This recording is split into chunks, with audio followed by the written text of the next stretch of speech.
एक मारवाड़ी अपनी कंजूसी के लिए प्रसिद्ध था। एक अजनबी उसकी तारीफ सुनकर रात को उससे मिलने गया। दरवाजा खटखटाया। वह आदमी लालटेन लेकर आया और पूछा, क्या आप थोड़ी देर बैठेंगे?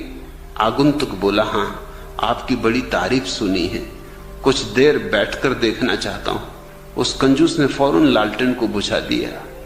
आगंतुक बोला, मैं समझ गया, आप फालतू तेल जलाना पसंद नहीं करते। वह कंजूस बोला, वह तो ठीक है, परंतु अंधेरे में मैं धोती खोल कर रख देता हूं, इससे धोती का कपड़ा कम घिसता है।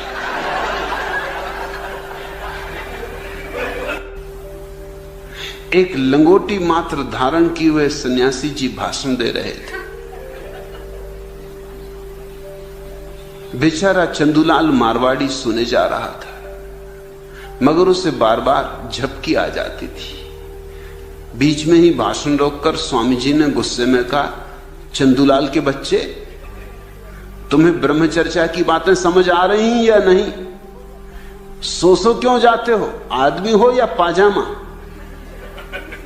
चंदूलाल मारवाड़ी ने चौंक कर आंखें खोली और कहा, आदमी ही होना चाहिए स्वामी जी, यदि पाजामा होता तो आपने कब का मुझे पहन लिया होता।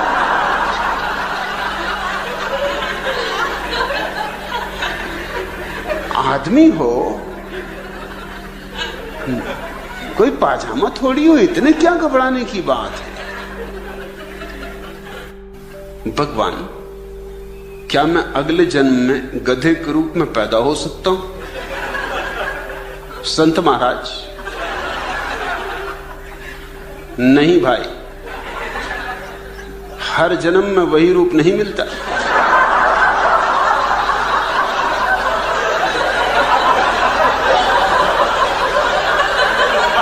और एक जन्म से तुम तृप्त नहीं हुए।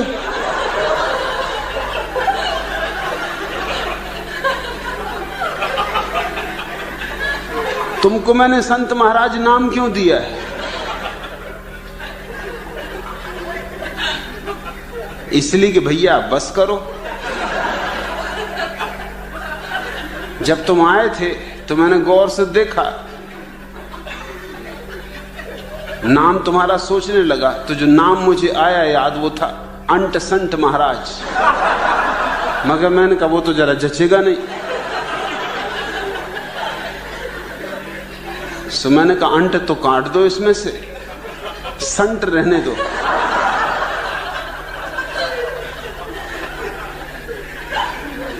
मगर संत भी जरा जचता नहीं, क्योंकि संत लोग पूछेंगे संत का मतलब क्या, उसमें अंट की याद आ जाए।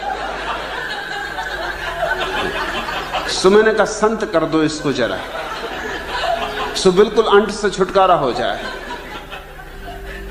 इसलिए तुमको संत महाराज नाम दिया। ऐसे ही अंट संत है संत महाराज। अब तुम्हें भी क्या सूझी, अगले जन्म में भी गधे ही होना है। अरे एक जन्म का अनुभव काफी। पहली तो बात, कुछ भी ना हो ऐसी कोशिश करो, और कुछ हो नहीं हो, खच्चर घोड़ा कुछ भी, मगर गधा। कुछ तो ऊपर उठो, कुछ तो गति करो, कुछ तो सीढ़ी चढ़ो। एक बार शहर के माननीय नेता श्री जग्गू भैया को एक डेयरी फार्म के उद्घाटन के लिए बुलवाया गया। जग्गू भैया तो उद्घाटनों के लिए एकदम उतावले ही रहते थे। पहुंच गए, अपना खादी का धोती कुर्ता और टोपी इत्यादि लगाकर गए और निकाल लिए अपनी कैंची और बोले कि बताओ कहां है रिबन।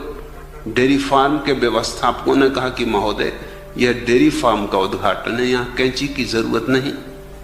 इसका उद्घाटन इस तरह होगा, यह जो बछड़ा यहां बंधा है, इससे आप इसके खूंटे से खोलेंगे और यह अपनी मां की ओर जाएगा।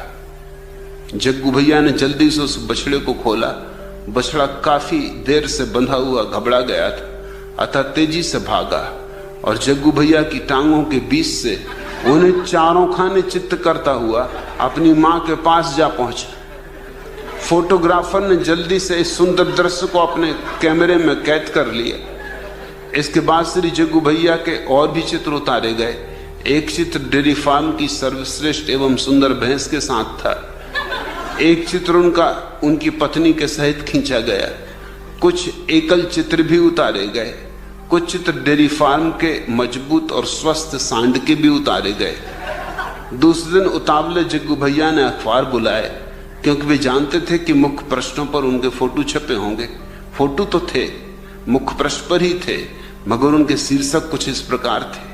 पहले चित्र में जग्गू भैया चारों खाने चित्र डले थे। चित्र के नीचे लिखा था, डेयरी फार्म का उद्घाटन करते माननीय श्री जग्गू भैया।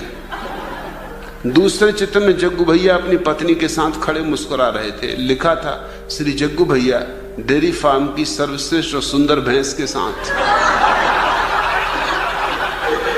तीसरे चित्र में श्री जग्गू भैया एक भैंस के गले में हाथ डाले उसे आलिंगनबद्ध किए थे। चित्र का शीर्षक था, माननीय श्री जग्गू भैया अपनी प्यारी पत्नी के साथ। यह सब देख जग्गू भैया क्रोध से जल भुन गए और अपने ड्राइवर को बुलाकर कहा, इसी समय गाड़ी निकालो, संपादक के यहाँ चलो। यह क्या बेहूदगी। ड्राइवर बोला, जनाब वह तो कुछ भी नहीं, जरा ये समाचार पत्र और देखिए। यह कहते हुए उसने अपने जेब से दूसरा अखबार निकालकर उनके सामने रख दिया।